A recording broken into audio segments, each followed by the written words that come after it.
Welcome to the 331st episode of the Reading and Writing Podcast. Stay tuned for my interview with Megan Allen, author of the novels The Meat Hunter and The Slave Players. Stay tuned for the interview.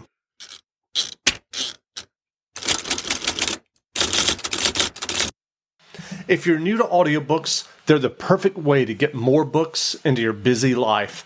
Listen to audiobooks during your commute, while doing chores, walking the dog, or just relaxing at home. All you need is a smartphone and the free Libro.fm app. If you already love audiobooks and don't know what to listen to next, check out recommendations and curated lists from people who know audiobooks best, your local bookseller. Reading and Writing Podcast special offer: get 2 audiobooks for the price of 1 with your first month of membership with code RWPodcast. That's code RWPodcast for 2 audiobooks for the price of 1 for your first month of membership at Libro.fm. Welcome back to the Reading and Writing Podcast. My guest today is Megan Allen. Megan's latest novel is The Meat Hunter. Megan, welcome to the podcast. Thank you. Happy to be here.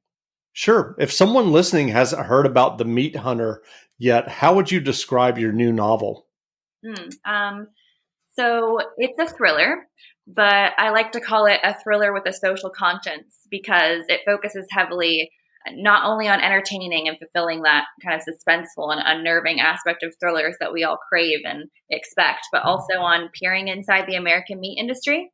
And my protagonist is a young woman who was raised on a farm, and she watched her father casually executing pigs for the whole of her childhood, ones that she considered close friends.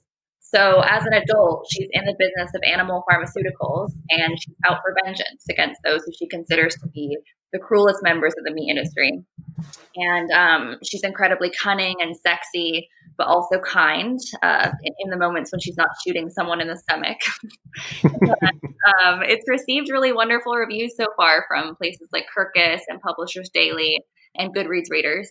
I feel like I need my dad on the phone for moments like this because I've always felt a little awkward boasting about my books. But if he were here, he'd tell you that it's actually the best book ever written in all of human history. And he's a pretty smart guy. So do you remember the original idea that led you to write The Meat Hunter? I think it's kind of just something that's been stirring in me for quite some time.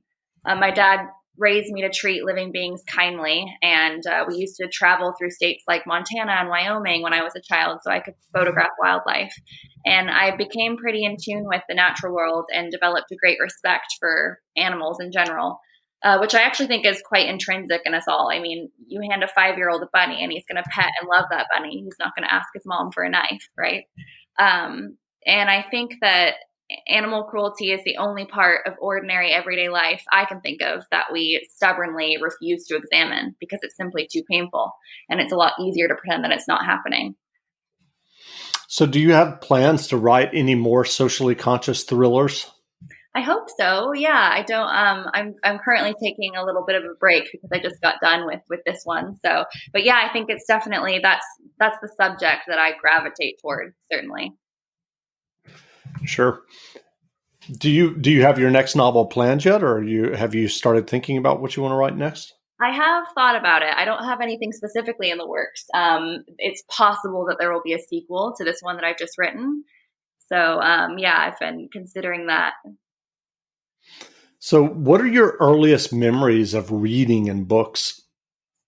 Oh, gosh. I think that my first series that I really fell in love with was A Series of Unfortunate Events. Have you heard of that one? Yes, I have. Yeah.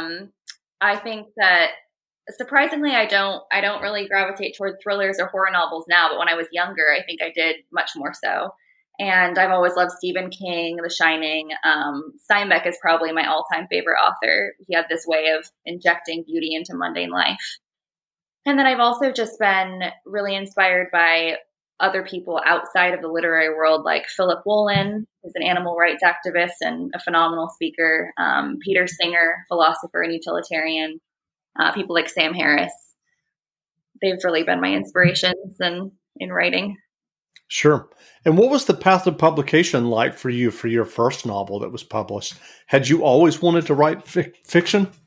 Yes, yeah, I have. I actually got my master's in creative writing at the University of Edinburgh in Scotland.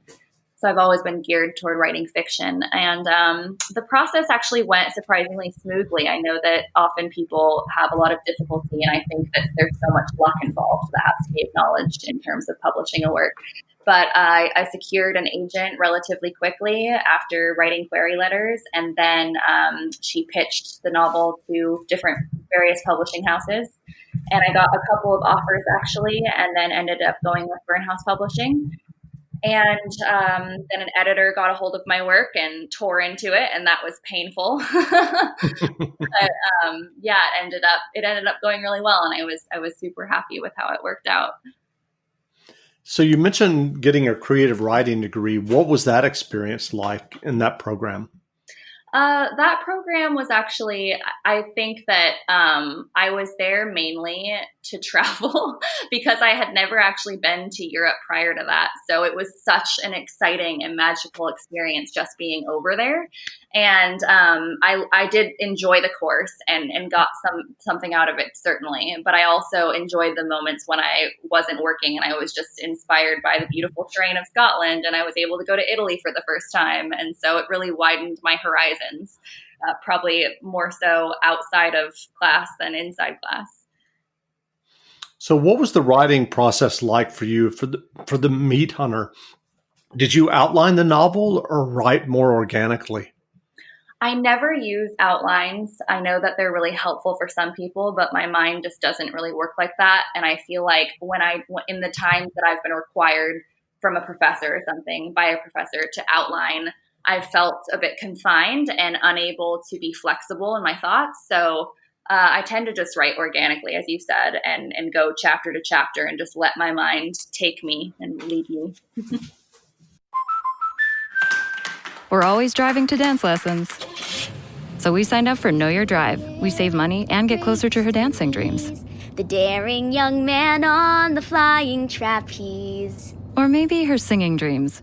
Sign up for Know Your Drive and save up to 20%. American Family Insurance. Insure carefully, dream fearlessly. Products not available in every state. Discount terms apply. Visit amfam.com/knowyourdrive for details. American Family Mutual Insurance Company, SI, and its operating company, 6000 American Parkway, Madison, Wisconsin. PPG, the paint pros know and have trusted for over 135 years, has added something new to the mix. An extended lineup of PPG products now at the Home Depot, like PPG Speed High, Multi-Pro, and Breakthrough. In stock, available for easy pickup. Or, to make things even better, we can deliver right to the job site. A new lineup of PPG products, ready to go, ready to work, available now from the Home Depot. How doers get more done. U.S. only. And so what did you find most challenging, if anything, about writing The Meat Hunter? I guess I'd say just the graphic and disturbing imagery in the dark places that I went to while writing it. I think throughout my life as a creative writer, I've been taught to show, not tell.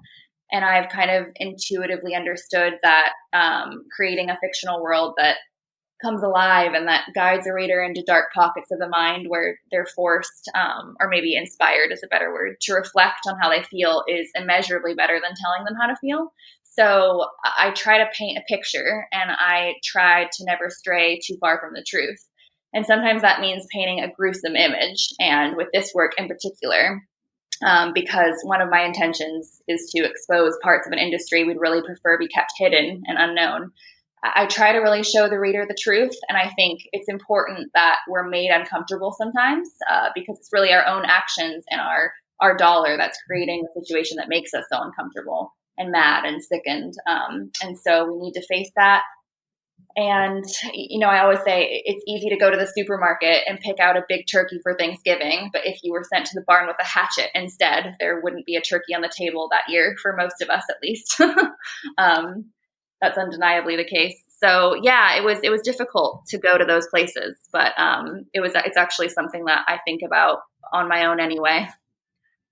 So what writing advice would you offer for listeners who are writing their own stories and novels? Gosh, that's a good question. I guess I would say try not to overcomplicate. One of the basic instructions I try to give to people is try not to complicate your thoughts or sentences. Use beautiful diction, beautiful language, but make sure that what you're saying makes sense. I feel like oftentimes young writers, myself in particular, when I was younger, try to kind of make sentences extravagant, and you kind of lose track of grounding your story in reality, and making sure that a sentence makes perfect sense and not just appears like beautiful. And how much revising and editing do you do yourself when you're writing before you send it to your editor? I'm actually quite meticulous as I'm writing. I edit as I go along, and I try to make sure that I'm happy with the chapter before moving to the next. Once in a while, I'll get stuck on something and make a note that I have to come back. But typically, I'm not happy in moving on until I've kind of gone through and made sure that each paragraph I'm working on is finished.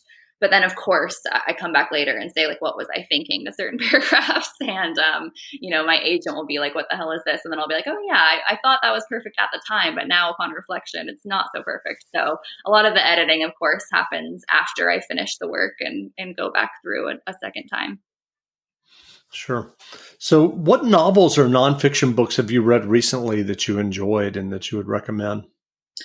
Oh, gosh. I've been reading a lot of Sam Harris lately. I don't know if you know him. He's a neuroscientist and just like an exceptional thinker.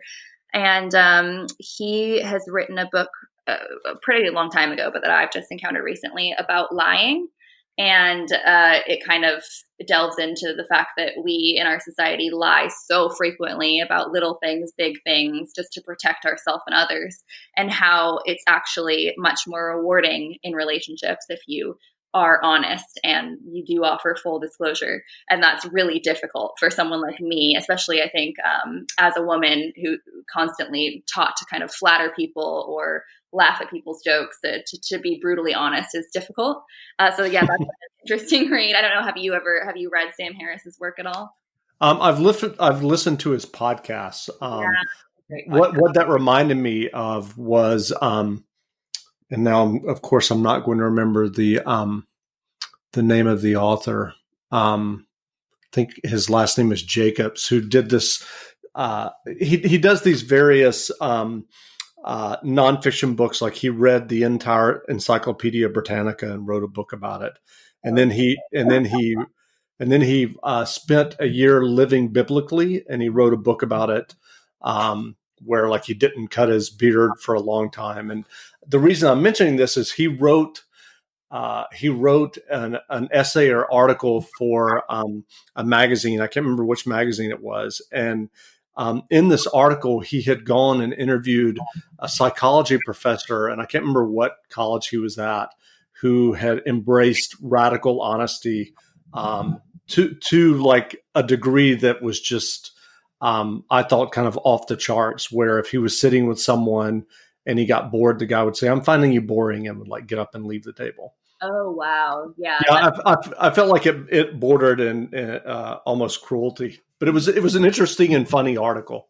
Yeah, that's really interesting. Yeah, that level of honesty definitely is just unkind, Yeah, exactly. And you just expressed complete disgust. That's really interesting, though. I love reading those kind of perspectives. But I think that could be like some good ideas for some short stories or a novel. Definitely, I find it really interesting when people are that dedicated to their work that they go and actually live and experience what they're writing about. Because I don't have that level of sacrifice in me. Yeah. So what else have you read lately that you enjoyed? Gosh, I've been honestly, because of this time of self-isolation, I've been really into Netflix recently. Yeah. And I'm kind of binging on. I just finished *Handmaid's Tale*, and I just feel like I now want to read the novel because it's based upon one. It's just so harrowing and relentlessly dark. Have you watched that one yet? Yeah, I have. I've watched the first season. I haven't watched the rest. Oh gosh, yeah. It's almost too close to home and real at a time like this in our society, Yeah, I agree. Well, where can people find you online if they'd like to learn more about you and your novels? So I have a website. It's missmeganallen.com. That's MISS, meganallen.com. And I also have an Instagram. And I'm not too hard to find. I'm out there. Great. Well, again, we've been speaking with Megan Allen. Megan's latest novel is The Meat Hunter. The novel is available now, so go buy a copy. And Megan, thanks for doing this interview. Thank you so much. It was so lovely to speak to you.